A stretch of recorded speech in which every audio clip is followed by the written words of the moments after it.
तो अब वीडियो की शुरुआत करते हैं।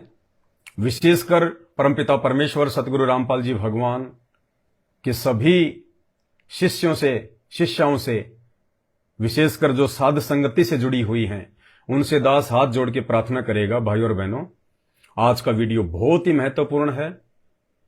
खाना नहीं खाया है तो बाद में खा लेना, खाना बना रहे हो तो बनाते बनाते सुनो, तो बहुत ध्यान से सुनो। आज के वीडियो का एक भी शब्द छूटना नहीं चाहिए। कहे कबीर सुनो वही साधो, मैं तो हूं विश्वास में। ये विश्वास सतगुरु रामपाल जी भगवान के द्वारा दास को निमित्त बना के साध संगति के माध्यम से उन आत्माओं का बढ़ाया जा रहा है जिन आत्माओं को परमात्मा ने चुन लिया है और जिन आत्माओं को परमात्मा हीरा बनाना चाहते हैं। 2028 तक परमात्मा उन आत्माओं को सकुशल पहुंचाना चाहते हैं, क्योंकि मजाक नहीं चल रहा। मजाक कर रही है दुनिया। सारा दिन राजनीतिक रैलियों में धक्के खा खा के, सारा दिन रोजी रोटी के धंधे के लिए भागा दौड़ करके, शराब पी के, मांस खा के, गुड़ी बीड़ी गुटखा सिगरेट वगैरह का इस्तेमाल करके, चोरी जारी व्यभिचारी, उल्टे सीधे भ्रष्टाचारी, कालाबाजारी, मिलावट, राग द्वेष ईर्ष्या, मन मुटाव, छल कपट फालतू में बेगार कर रही है, भागा दौड़ी कर रही है। ना उन्हें भक्ति का पता, ना भगवान का पता, ना उन्हें अगले एक सेकंड का पता। मरने के बाद कहां जाएंगे, हमारा क्या होगा, ये बेटा बेटी पहले कहां थे, आगे कहां जाएंगे, तू कहां जाएगा। वो केवल अपने पेट पोषण के लिए सारा दिन भागा दौड़ी कर रहे हैं और एक विशेष मिशन को परमात्मा अपने सत्सेवक बच्चों के माध्यम से आगे बढ़ा रहे हैं। और आने वाले समय में जिस प्रकार आज एक राजनेता के पीछे पूरी दुनिया दौड़ती है, जितनी उसकी इज्जत है, उससे कहीं गुना ज्यादा जब हम ये पड़ाव पार कर लेंगे 2028 का और सकुशल परमात्मा के साम्राज्य में पहुंच जाएंगे, यानी सतगुरु रामपाल जी भगवान के उस असली कल्कि भगवान के हिसार जेल से बाहर आने तक यदि हम टिके रहे विश्वास के साथ, तो उसके बाद वो इज्जत परमात्मा के बच्चों को मिलेगी। बड़े बड़े नेता, बड़े बड़े राजनेता हाथ जोड़ते हुए नजर आएंगे, शीश झुका के सत्साहिब करेंगे, हमारे से सलाह मशवरा किया करेंगे, परमात्मा के विषय में चर्चा किया करेंगे। और ये सब कुछ आने वाले 3 से 4 वर्षों में घटित हो जाएगा अचानक। और इन सब बातों की भविष्यवाणियां हमारे ही धर्म ग्रंथों में लिखी हुई हैं। उन धर्म ग्रंथों में से एक धर्म ग्रंथ है बाइबल। बाइबल में उस परमेश्वर ने, कौन से परमेश्वर ने, एक ही परमेश्वर है दुनिया का, दूसरा कोई परमेश्वर नहीं है। और वो परमेश्वर है कबीर देव, कबीर साहब, जो चारों युगों में आता है। सृष्टि नहीं थी उससे पहले भी था और सृष्टि नहीं रहेगी उसके बाद भी रहेगा। सतगुरु आदि अनादि है, सतगुरु मध्य है मूल, सतगुरु को सिजदा करूं एक पलक नहीं भूल।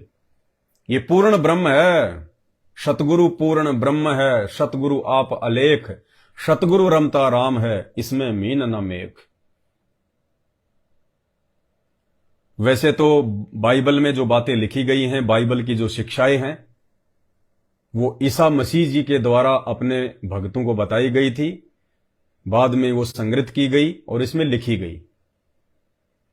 और ईसा मसीह के रूप में उस कबीर परमात्मा सतगुरु रामपाल जी भगवान ने बहुत सारे चमत्कार किए, बहुत सारी भविष्यवाणियां की, वर्तमान समय को लेके, दोबारा से अपने प्रकट होने को लेके।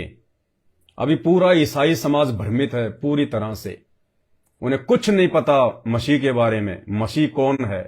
वो केवल उसी को मसीह मानते हैं जो आज से लगभग 2000 साल पहले सूली पे चढ़ के मर चुका है, जो एक आम व्यक्ति की मौत मर चुका है। वो ईसा मसीह जो भगवान शंकर के लोक से आया था, हम उसे भगवान शंकर नहीं, भगवान विष्णु के लोक से आया था। भगवान शंकर के लोक से तो हजरत मोहम्मद आया था। तो ईसा मसीह जो भगवान विष्णु के लोक से आया था, हम उसे विष्णु भगवान का अवतार तो नहीं कह सकते, क्योंकि अवतार के पास में ज्यादा शक्तियां होती हैं।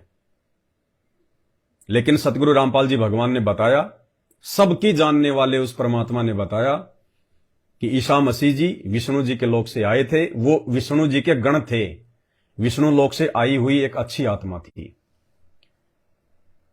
जैसे अवतार रूप में राम आए, श्री कृष्ण आए, और राम रूप में उन्होंने रावण का वध किया, उस कबीर परमात्मा सतगुरु रामपाल जी भगवान ने। कृष्ण रूप में उस कबीर परमात्मा ने, सतगुरु रामपाल जी भगवान ने कंस का वध किया। इनके जितने भी कार्य थे वो परमात्मा ही करता है और महिमा इनकी बन जाती है।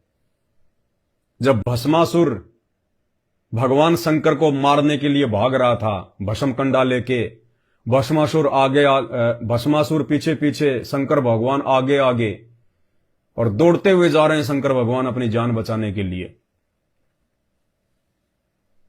तो बीच में पार्वती का रूप बना के भस्मासुर को गंडस्त नाच नचा के उस कबीर परमात्मा सतगुरु रामपाल जी भगवान ने ही भस्म किया था। तब शंकर भगवान के हृदय की धड़कन शांत हुई थी। बाली के पास में वामन अवतार धारण करके वो कबीर परमात्मा सतगुरु रामपाल जी भगवान ही गए थे। उस विष्णु को तो पता भी नहीं। भगत प्रहलाद की रक्षा खंबा पाड़ के नरसिंह रूप बनाकर उस कबीर परमात्मा सतगुरु रामपाल जी भगवान ने ही उसकी रक्षा की थी।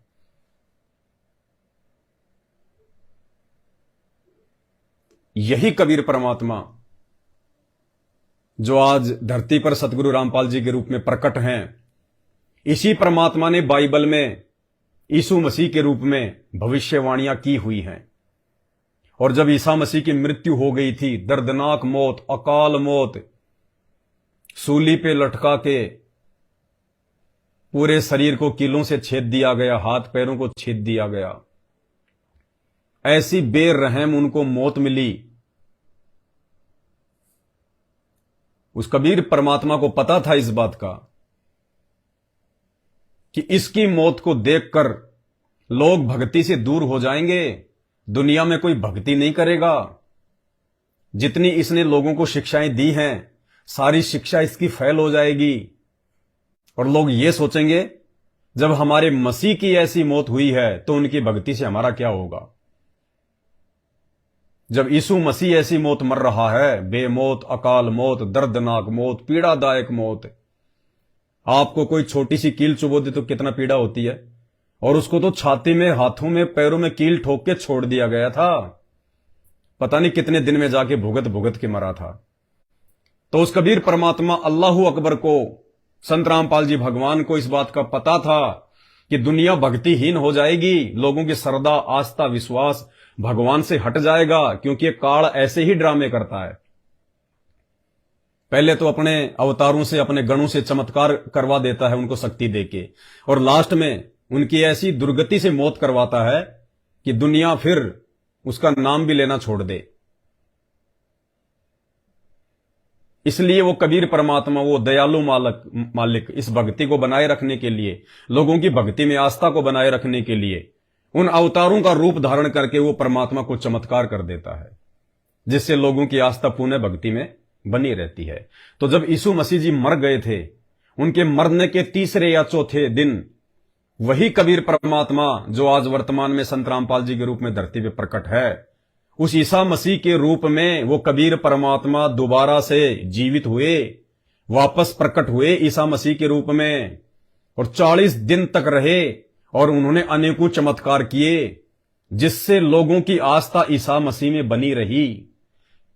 क्योंकि परमात्मा ने हम आत्माओं को वर्तमान समय तक, इस कलयुग की पिछली पीढ़ी तक लेके आना था, हमारी आस्था को भक्ति और भगवान से जोड़ के रखना था।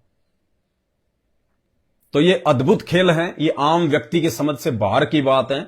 आम व्यक्ति तो इन चीजों को मजाक समझेगा, लेकिन सत्य हमेशा सत्य ही रहेगा, और तुम्हारे मानने या ना मानने से सच कभी झूठ नहीं होता। और 2-4 साल तुम लोग अपनी डींग हाँक लो, अपने अपने भगवानों की, अपने अपने अवतारों की बड़ाई कर लो। 2028 से पहले पहले तुम्हारे भगवान, तुम्हारे अवतार, तुम्हारे मसीह, तुम्हारे अल्लाह, तुम्हारे खुदा, इन सब की औकात पूरी दुनिया के सामने आ जाएगी, और इस दुनिया का एक ही मसीह रह जाएगा, एक ही अल्लाह रह जाएगा, एक ही खुदा रह जाएगा, एक ही भगवान रह जाएगा, एक ही सबका वाहिगुरु होगा, परम पूज्य सतगुरु रामपाल जी भगवान। तो उस परमेश्वर सतगुरु रामपाल जी भगवान ने यीशु मसीह के रूप में बहुत सारी भविष्यवाणियां इसमें वर्तमान समय के लिए लिखी हुई हैं। अब भाई और बहनों, समय आने पर ही परमात्मा अपने वचनों का खुलासा करवाता है। ये बाइबल पढ़ने वाले, रात दिन इस बाइबल को पढ़ने वाले, इसके श्लोक घोटने वाले, चर्चों में जा जाके लोगों को ये पढ़ाने वाले, ये लोग बाइबल को नहीं समझ पा रहे कि बाइबल में क्या लिखा हुआ है, बाइबल में जो भविष्यवाणियां वो किसके लिए हैं। ये तो ये सोच रहे हैं कि हमारा मसीह आएगा बादल फाड़ के। अरे बादल फाड़ के बरसात आती है, मसीह नहीं आता। बादल फाड़ के बरसात आती है। बादल फाड़ने का मतलब है जैसे अचानक से घनघोर घटा छा जाती है, बारिश होने लग जाती है, बिजली चमकने लगती है, लोगों को समझने का भी मौका नहीं मिलता, अचानक से हवा चल पड़ती है। इस प्रकार से वो परमात्मा, वो मसीह, वो मसीहा, मसीहा का मतलब होता है भगवान, सबसे ऊपर खुदा, अल्लाह। ये भाषा भिन्न शब्द हैं, ये परमात्मा के उपमात्मक नाम है। वो मसीहा सतगुरु रामपाल जी भगवान 2028 तक पूरी दुनिया के सामने ऐसे प्रकट होगा जैसे अचानक से बादलों से बिजलियां चमकती हैं, अचानक से घनघोर घटा छा जाती है और लोग भागने लग जाते हैं इधर उधर। ऐसे समय में वो परमात्मा आएगा जब प्राकृतिक आपदाओं का समय होगा, भूकंप का समय होगा, महामारियों का समय होगा। उस समय पूरी दुनिया रोएगी, चिल्लाएगी। सब कुछ लिखा हुआ है जो आज आपको बताने वाले हैं। इसमें वर्तमान समय के लिए लिखा हुआ है, वर्तमान समय के लिए स्पष्ट कि उस समय ये होगा। अगर ये बातें उस समय घटित होनी शुरू हो जाएं तो समझ लेना कि वो मसीहा के आने का समय है, वो मसीहा के दुनिया के सामने प्रकट होने का समय है। वो कल की भगवान जिसके विषय में यूट्यूब पे लोग उसको खोज रहे हैं, उसको सर्च कर रहे हैं। कोई कहता है मैं कल की, कोई कहता है वो कल की, कोई कहता है वो कल की आ चुका है, प्रकट हो चुका है, वो गुप्त रूप से अपनी लीलाएं कर रहा है। वो कल की, वो मसीहा, वो शब का खुदा अल्लाह भगवान, वो सतगुरु रामपाल जी हैं, सतगुरु रामपाल जी।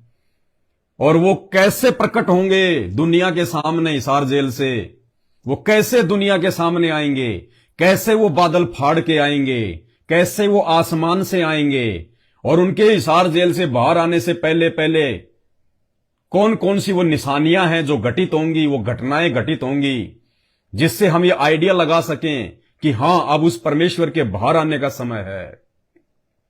तो आज का वीडियो विशेषकर संत रामपाल जी के भक्तों के लिए, मेरे सभी भाई बहनों के लिए बिल्कुल 24 कैरेट सोना है, 24 कैरेट सोना, बिल्कुल नहीं चूकना। परमात्मा से प्रार्थना करते हैं मालिक हमें सद्बुद्धि दे और अंत तक परमात्मा वीडियो को सफल करे। तो ये बाइबल मेरे हाथ में है, आज ही दास लेके आया है, क्योंकि आज ही दास ने एक वीडियो देखा छोटा सा यूट्यूब पर। किसी भाई ने बाइबल की कुछ पेज की कॉपी, वो वीडियो बना के उसके डिस्क्रिप्शन बॉक्स में डाल रखी थी। 6 मिनट का वीडियो था। मेरे किसी भगत भाई ने मुझे भेजा और कहा कि भगत जी ये सारी की सारी बातें वर्तमान में सतगुरु रामपाल जी भगवान पे फिट बैठ रही है, क्योंकि अब तो परमात्मा के बच्चे पारखी हो चुके हैं, उन्हें पता है कि कौन सी बातें किसके लिए कही जा रही हैं। तो दास ने वीडियो देखा, मुझे लगा कि वास्तव में मेरे भगत भाई बहनों तक यह संदेशा पहुंचाना चाहिए, बहुत जरूरी है। इससे मेरे भाई बहनों का विश्वास बढ़ेगा, दृढ़ता बढ़ेगी। तो दास अभी शाम को मार्केट में गया, ये बाइबल लेके आया। बाइबल में से दास ने वो देखा ज्यों का त्यों लिखा हुआ है। अब दास आपको उस ज्यों के त्यों को सतगुरु रामपाल जी भगवान के आशीर्वाद से, उनके द्वारा बख्शीश सद्बुद्धि आधार से अब आपको इसकी हकीकत बताएगा। तो ये बाइबल है, हिंदी में है और इसमें है, प्रकरण है पेज नंबर 40 पर, मती 24/1। जैसे अपने गीता जी में अध्याय और श्लोक होते हैं, ऐसे इसमें ये मती लिखा हुआ है। मती 24.1-27 क्या है? मरकुस 13/13, लूका 21/27।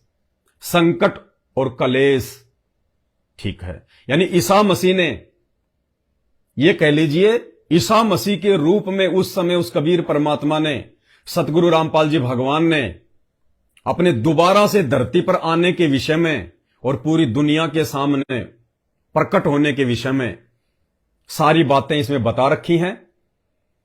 भाई और बहनों, जेल तक का नाम लिखा हुआ है कि वो जेल में बैठा हुआ है इस पुस्तक में। देखिए ध्यान से, संकट और कलेश। जब वह जैतून पहाड़ पर बैठा था, कौन? ईसा मसीह। ईसा मसीह के रूप में संत रामपाल जी भगवान, कबीर परमात्मा। जब वह जैतून पहाड़ पर बैठा था तो चेलों ने एकांत में उसके पास आकर कहा, हमें बता कि ये बातें कब होंगी। यानी ईसा मसीह जो संदेशा अपने भक्तों को दिया करते थे कि उस समय ऐसा होगा, उस समय ऐसा होगा, एक समय ऐसा होगा, तो उनके चेलों ने उसके पास आके कहा कि हमें बता कि ये बातें जो है ये कब होंगी, हमें बता कि ये बातें कब होंगी। तेरे आने का और जगत के अंत का क्या चिन्ह होगा।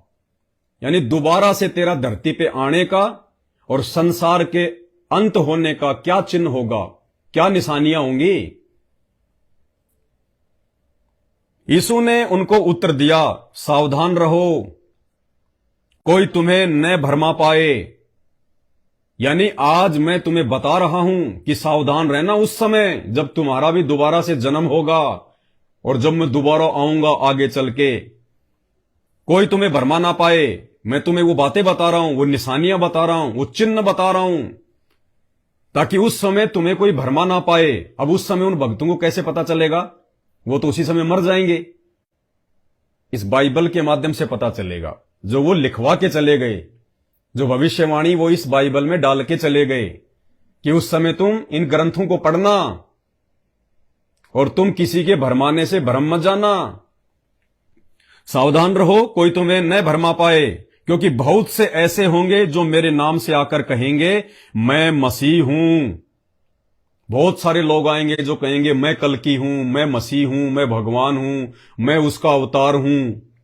जैसा कि आज आप देख रहे हैं कितने सारे नकली कल्कि यूट्यूब पर छाए हुए हैं, मैं कल्कि हूं, मैं कल्कि हूं, वो कल्कि है।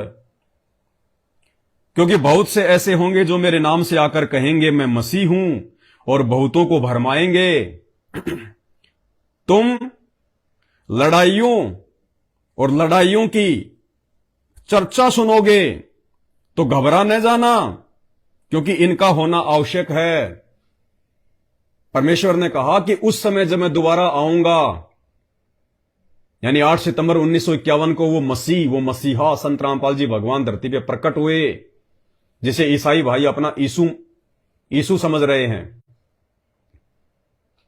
तो उन्होंने क्या कहा कि जब मैं पूरी दुनिया के सामने जब मैं प्रकट होऊंगा धरती पर आकर, यानी अब आने वाले समय में जब संत रामपाल जी भगवान पूरी दुनिया के सामने प्रकट होंगे, उस समय से पहले की ये बातें हैं। क्या कह रहे हैं? तुम लड़ाइयों और लड़ाइयों की चर्चा सुनोगे। जैसे आप सुन रहे हो आजकल लड़ाइयों की चर्चा, यूक्रेन और रशिया, इतने दिनों से युद्ध चल रहा है, पूरा विश्व धीरे धीरे दो खेमों में बढ़ता जा रहा है। अफगानिस्तान के ऊपर एक देश ने ही पूरा जो है कब्जा कर लिया। तुम लड़ाइयों और लड़ाइयों की चर्चा सुनोगे तो घबरा न जाना। परमेश्वर सतगुरु रामपाल जी भगवान ईसा मसीह के रूप में आप और हमें वर्तमान में सचेत करने के लिए कह रहे हैं इस बाइबल के माध्यम से। तुम लड़ाइयों और लड़ाइयों की चर्चा सुनोगे तो घबरा न जाना, क्योंकि इनका होना आवश्यक है कि वो होंगी लड़ाइयां, परंतु उस समय अंत न होगा। परंतु उस समय अंत नहीं होगा। यानी जब ये लड़ाइयों की जब तुम चर्चा सुनोगे तो ये ना सोच लेना कि बस वो मसीह आ गया, वो मसीह आएगा। नहीं, वो कह रहे हैं वो तो शुरुआत होगी उस समय जब वो लड़ाइयां होंगी, उस समय तो शुरुआत होगी। तो तुम घबरा न जाना, क्योंकि इनका होना आवश्यक है, परंतु उस समय अंत ना होगा, क्योंकि जाति पर जाति और राज्य पर राज्य चढ़ाई करेगा। लोग धर्म के नाम पे लड़ेंगे, जातियों के नाम पे लड़ेंगे। और दास ने एक समय वीडियो बना के, जिस समय हरियाणा के मेवात के नूह में जो दंगा हुआ था, उस समय दास ने एक छोटा सा वीडियो बना के डाला था यूट्यूब पे, और क्या कहा था कि आने वाले समय में भारत देश में गृह युद्ध का सबसे बड़ा कारण कौन बनेगा पता है? नकली सेना। कौन सी नकली सेना? राजपूत करणी सेना, भीम सेना, यादव सेना, ठाकुर सेना, मीणा सेना, विश्व हिंदू परिषद, फलाना संगठन, वो संगठन जिन्होंने अपनी अपनी जातियों की सेनाएं बना रखी हैं। तो दास ने कहा था कि आने वाले समय में देश में ये बारूद के ढेर हैं, ये बारूद के ढेर, कब इनमें चिंगारी लग जाए कोई भरोसा नहीं है। तो वही बाइबल में लिखा हुआ है, क्योंकि जाति पर जाति और राज्य पर राज्य चढ़ाई करेगा। ये 2024 इतना आसान नहीं है इलेक्शन, बहुत कुछ होगा। ये संकेत बाइबल में लिखे हुए हैं, क्योंकि जाति पर जाति और राज्य पर राज्य चढ़ाई करेगा, और जगह जगह अकाल पड़ेंगे और भूकंप होंगे। जगह जगह अकाल पड़ेंगे और भूकंप होंगे। ये तो शुरुआत होगी। परमेश्वर कह रहे हैं जब जगह जगह लड़ाइयों की चर्चा शुरू हो जाएगी, लड़ाइयां शुरू हो जाएंगी, अकाल पड़ेंगे, भूकंप होंगे, कहते हैं वो तो शुरुआत होगी, अंत नहीं होगा। और तुम जो है घबरा मत जाना। तो भाई साहब देख लो, भूकंप अफगानिस्तान में भूकंप आया साल भर पहले, तुर्की में कितना बड़ा भूकंप आया, मोरक्को में भूकंप आया, लीबिया पूरा का पूरा देश बाढ़ में बह गया। भारत में क्या हो रहा है, उत्तराखंड में और हिमाचल में क्या हुआ, पानी ने कितनी तबाही मचाई। महाराष्ट्र में क्या हुआ, गुजरात के जूनागढ़ में क्या हुआ। तो कह रहे हैं ये तो शुरुआत होगी उस समय, इतने में घबरा मत जाना, तांडव तो आगे मचेगा। तुम लड़ाइयों और लड़ाइयों की चर्चा सुनोगे तो घबरा न जाना, क्योंकि इनका होना आवश्यक है, परंतु उस समय अंत न होगा, क्योंकि जाति पर जाति और राज्य पर राज्य चढ़ाई करेगा, और जगह जगह अकाल पड़ेंगे और भूकंप होंगे। ये सब बातें पीड़ाओं का आरंभ होंगी, कि ये घटनाएं, अकाल पड़ना, भूकंप का आना, लड़ाइयों का शुरू हो जाना, कहते हैं ये सब बातें पीड़ाओं का आरंभ होंगी। ये तो दुख, परेशानियों और संकट की शुरुआत मात्र होगी। अभी जो है ये तो शुरुआत है। इसीलिए तो दास कह रहा है बार बार वीडियो में, गुरु भगवान के आशीर्वाद से, कि 2028 तक का समय बहुत विनाशकारी है, बहुत भयंकर है। उस समय तक विशेषकर संत रामपाल जी के भक्तों का धैर्य और विश्वास बना रहे, बड़ा मुश्किल है। ये सब पीड़ाओं का आरंभ होंगी, तब वे कलेश देने के लिए तुम्हें पकड़वाएंगे। जैसे जैसे धर्म का प्रचार होगा, ज्ञान का प्रचार होगा, दुनिया हमारे विरोध में आ जाएगी, वे तुम्हें पकड़वाएंगे। देखना काल क्या क्या तांडव मचाएगा, और तुम्हें मार डालेंगे, बहुत ज्यादा दुख देंगे, पीड़ा देंगे। कौन? दुनिया वाले जो काल प्रेरित हैं। किसको? जो मसीहा के नाम पे चलेंगे, उस कल की भगवान के नाम पे चलेंगे, संत रामपाल जी के नाम पे चलेंगे, जो सत्य भक्ति करेंगे, किसी के आगे झुकेंगे नहीं, डरेंगे नहीं, लड़ेंगे नहीं, सच्चाई पे जो अडिग रहेंगे। कहते दुनिया उनके साथ में बहुत ज्यादा बुरा बर्ताव करेगी, और मेरे नाम के कारण सब जातियों के लोग तुमसे बैर रखेंगे। आज जिसको भी पता चल जाता है ये संत रामपाल जी का भगत है, देखो कैसे सींग पहना लेता है। तो परमेश्वर कह रहे कि उस समय मेरे नाम के कारण लोग तुमसे बैर रखेंगे, तुम्हारे रिश्तेदार भी तुमसे बोलना चलना बंद कर देंगे, तुम्हारी यारी दोस्ती भी छूट जाएगी। अगर तुम मेरे वचन पे चलोगे तो उनकी नहीं छूटेगी। जो संत रामपाल जी के भगत भी हैं, भक्ति भी कर रहे हैं, जगत में जाते हैं तो जगत वाले बन जाते हैं, आश्रम में जाते हैं तो भगत बन जाते हैं। उनके साथ नहीं, उनके साथ जो सच्चे विश्वासी होंगे। सच्चे विश्वासी का मतलब जो अपने गुरु के पद चिन्हों पे चलेगा, पूर्णतः मर्यादाओं में रह के चलेगा, उनके साथ में, उसके गुरु के नाम से भी लोग उनसे नफरत करेंगे, बैर करेंगे, और तुम्हें मार डालेंगे, और मेरे नाम के कारण सब जातियों के लोग तुमसे बैर रखेंगे। तब बहुत से ठोकर खाएंगे। उस समय बहुत सारे भगत डगमग हो जाएंगे, ठोकर खाएंगे, विश्वास टूट जाएगा उनका, और एक दूसरे को पकड़वाएंगे। भगत ही भगत के साथ में धोखा करेगा, चुगली करेगा कि तू उसको पकड़वा दे, तेरे को छोड़ देंगे हम। तो बहुत सारे लोग ऐसे होंगे, बहुत सारे भगत ऐसे होंगे, वो डर जाएंगे, भयभीत हो जाएंगे और एक दूसरे भाई बहनों को पकड़वाएंगे उन काल प्रेरित लोगों के हाथों। तब बहुत से ठोकर खाएंगे और एक दूसरे को पकड़वाएंगे और एक दूसरे से बैर रखेंगे। दुश्मनियां भी बढ़ेंगी आने वाले समय में भक्तों की आपस में। ये भविष्यवाणी संत रामपाल जी भगवान और उसकी संगत के लिए है, क्योंकि वर्तमान में धरती पे वो कल की भगवान संत रामपाल जी है। ये दुनिया पागल है, मूर्ख है, अज्ञानी है, ये समझे ना समझे। हम वीडियो दुनिया वालों के लिए नहीं बनाते, ये दास वीडियो बनाता है अपने भगत भाई बहनों के लिए, ताकि 2028 तक का सफर वो पार कर लें, उनमें दृढ़ता आए, उनमें विश्वास बढ़े। इसलिए भाई और बहनों, हमने विशेष तौर से इन बातों का ध्यान रखना जो बाइबल में लिखी हुई है। एक दूसरे को पकड़वाएंगे और एक दूसरे से बैर रखेंगे। बहुत से झूठे भविष्यवक्ता उठ खड़े होंगे और बहुतों को भरमाएंगे। बहुत सारे झूठे भविष्यवक्ता भी खड़े हो जाएंगे। जैसे एक तो संजय खड़ा हो गया हिमाचल में, और बहुत सारे ये खड़े हो गए। सतलोक आश्रम मैनेजमेंट हरियाणा ने जितने भी आश्रम खोल रखे हैं, सब अपने अपने आश्रम के प्रचार में लगे हुए हैं। कुरुक्षेत्र वाला कहता है कि गुरुजी हरियाणा में आएंगे, कुरुक्षेत्र में आएंगे। धनाना वाले कह रहे हैं बस गुरुजी तो यहीं आएंगे।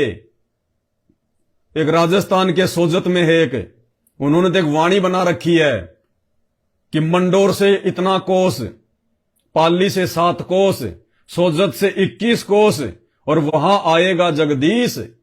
ऐसी कुछ वाणी बना रखी है उन्होंने कि यहां आएगा जगदीश, संत रामपाल जी यहां आएंगे इस आश्रम में।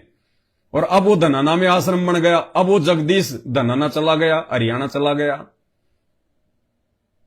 तो बहुत सारे भविष्यवक्ता उठ खड़े होंगे, बहुत से झूठे भविष्यवक्ता उठ खड़े होंगे और बहुतों को भरमाएंगे। आज भरमा रहे हैं संगत को ये ज्योति पाठ दान धर्म के नाम पे, राजनीतियां करवा करवा कर, रक्तदान दे दान के नाम पे हैं, राजनेताओं को इन आश्रमों में बुला बुला के सारे उल्टे कर्म करवाए जा रहे हैं भक्तों से। कोई भक्ति का पाठ नहीं पढ़ाया जाता, मर्यादाओं के विषय में कोई बात नहीं बताई जाती, कोई साध संगतियां नहीं होती, कोई परमात्मा की कोई ज्ञान चर्चा नहीं होती। अरे लाखों की संख्या में जहां पे लोग इकट्ठे होंगे वहां भक्ति नहीं हो सकती, वहां पे ड्रामा होता है, पाखंड होता है। अधर्म के बढ़ने से बहुतों का प्रेम ठंडा पड़ जाएगा। यानी अब 2023 के बाद 2028 तक धीरे धीरे जब ये विनाशकारी परिस्थितियां उत्पन्न होंगी, अधर्म बढ़ेगा, तो कहते हैं बहुत सारों का विश्वास डगमगा जाएगा। अधर्म के बढ़ने से बहुतों का प्रेम ठंडा पड़ जाएगा। यानी जो ये कहते हैं ना कि मेरी तो चाहे गर्दन कट जाए, मैं इस मार्ग को नहीं छोड़ सकता, मैं संत रामपाल जी को नहीं छोड़ सकता, तो कहते हैं अधर्म के बढ़ने के कारण बहुत सौ का विश्वास ठंडा पड़ जाएगा। वो ये कहने वाले या तो दूसरे पंथों में भाग जाएंगे या अपने घर पे चुपचाप बैठ जाएंगे कि अपने तो वही कर लो जो अपने बाप दादा करते आ रहे हैं। अधर्म के बढ़ने से बहुतों का प्रेम ठंडा पड़ जाएगा, परंतु जो अंत तक धीरज धरे रहेगा उसी का उद्धार होगा।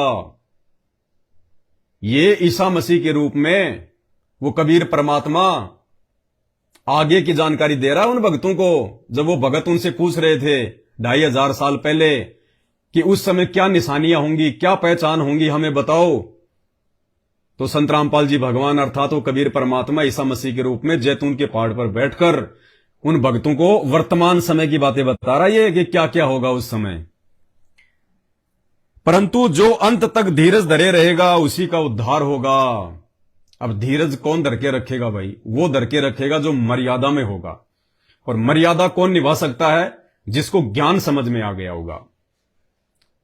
अब 2 पार्ट हैं संत रामपाल जी की संगत में। अब किसको ज्ञान समझ में आया है और किसने गुरु को भगवान मान लिया है, कौन सात संगतियों के माध्यम से निरंतर आगे बढ़ रहा है और कौन उन आश्रमों में यही नहीं पता चलता कि राजनेता कौन है, भगत कौन है, सब मिक्सअप हो रहे हैं। और राज्य का यह सुसमाचार सारे जगत में प्रचार किया जाएगा।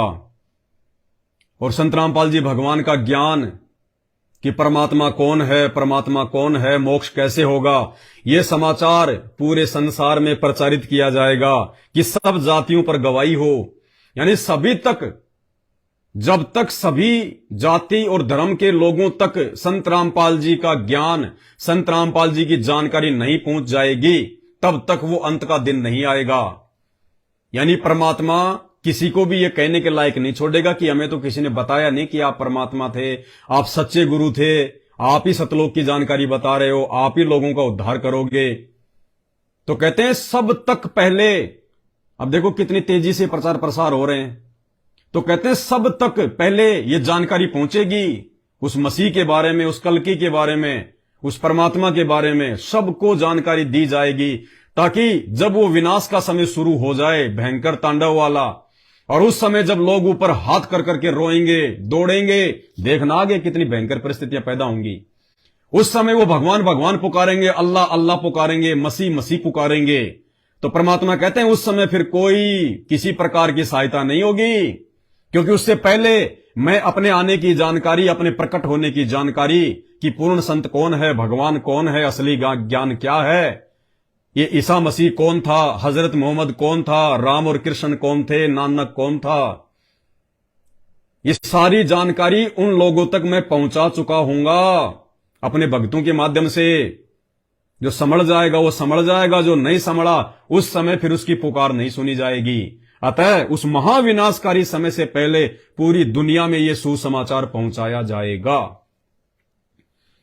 और राज्य का यह सुसमाचार सारे जगत में प्रचार किया जाएगा कि सब जातियों पर गवाही हो, तब अंत आएगा।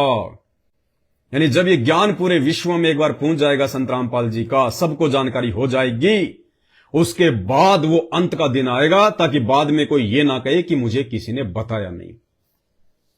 महासंकट का आरंभ। जो छत पर हो वह अपने घर में से सामान लेने को ना उतरे। कहते हैं ऐसी भयंकर परिस्थितियां पैदा हो जाएंगी, यदि तुम किसी कारण से डर के, भयभीत होके, या भयंकर बाढ़ से या भूकंप से अगर तुम अपने घर की छत पे चढ़ गए हो जान बचाने के लिए, तो कहते हैं वापस घर के नीचे मत उतरना, वरना इतना भी समय नहीं मिलेगा संभलने का। जो छत पर हो वह अपने घर में से सामान लेने को ना उतरे, और जो खेत में हो वह अपना कपड़ा लेने को पीछे न लौटे। जो खेत में हो यानी अपना कोई काम धंधा कर रहा हो, कोई बिजनेस कर रहा हो, व्यापार कर रहा हो, तो उस समय वो परिस्थितियां पैदा होंगी, वो ये ना सोचे कि पीछे मेरे परिवार का क्या आ रहा होगा, मेरे बच्चों का क्या होगा, उनके साथ में क्या बीतरी होगी। कहते हैं जान बचाने के लिए भाग लेना आगे, पीछे मुड़ के मत देखना। पीछे वालों को पीछे वाले देख लेंगे। अगर तू पीछे को दौड़ पड़ा तो तू भी आपत्ति में फंस जाएगा।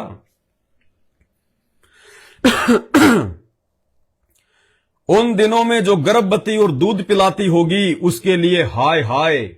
देखो क्या लिखा हुआ है कि उस प्राकृतिक आपदाओं के समय में, उस अंत के समय में जो गर्भवती और दूध पिलाती होगी, यानी कोई गर्भवती माता बहन होगी, या कोई दूध पिलाती यानी जिसके छोटे छोटे बच्चे होंगे, कोई 2 महीने का, कोई 6 महीने का, कोई साल भर का, कहते हैं उनके ऊपर हाय हाय। कहते हैं उनके साथ तो बहुत बुरी बीतेगी।